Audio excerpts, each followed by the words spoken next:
tous les jours.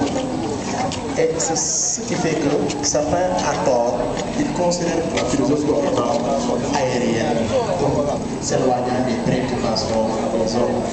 Mais ça, c'est une vue très ancienne de la philosophie. La philosophie n'a jamais été aussi présente dans la cité, dans le passé qu'aujourd'hui. Qu'est-ce à dire? Lorsque une pensée comme celle de Platon, qui est la plus idéaliste possible, lorsqu'on dit que Platon, au lieu de parler des choses du monde concret, Platon vous cherchez le monde intelligible. Mais il répond à une phrase simple, que le philosophe c'est celui qui va du monde sensible vers le monde intelligible et qui redescend dans le monde sensible pour y exercer son activité sociale et politique.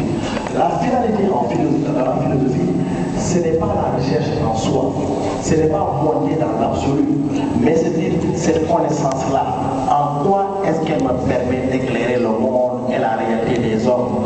Voilà pourquoi le projet de Platon est l'un des projets les plus connus, c'est un projet politique. Et il a affirmé dans une phrase que vous connaissez, il faut que le philosophe soit roi ou que les rois deviennent philosophes. Il a essayé de mettre ça en pratique parce qu'il pense que comment une société devrait être gouvernée pour aller vers le bien. Est-ce que c'est en suivant la vertu ou bien en suivant le mensonge ou la tricherie? Il avait posé la question de savoir quel est le meilleur entre celui qui sait que dire la vérité et celui qui sait dire la vérité et mentir.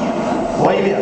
Donc celui-là est davantage habile parce qu'il sait et dire la vérité et mentir, n'est-ce pas? Et il pose ce problème dans la religieuse. Beaucoup de questions ont été interrogées pour voir en fait qu'est-ce qui fait notre motivation de nous conduire selon les lois ou de nous conduire moralement. C'est de savoir en fait comment les hommes doivent faire pour se gouverner. Et la philosophie a été au cœur de cela.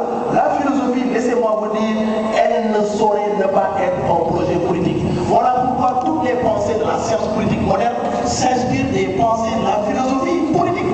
Parce que la philosophie politique est portée par Voltaire, par Rousseau, par Machiavel avant, et qui s'inspire des philosophes anciens. Et donc cette philosophie politique est devenue pensée politique. Le droit est orienté, les droits de l'homme dont on parle aujourd'hui ont été pensés par Emmanuel Kant dans son projet de paix perpétuel et autres. Le philosophe, il a sa mission d'éclairer le monde, d'éclairer les hommes sur le devenir et sur la nécessité de penser le devenir. Parce que penser, c'est aussi anticiper, c'est savoir où va l'humanité et savoir comment prévenir l'humanité des dangers qui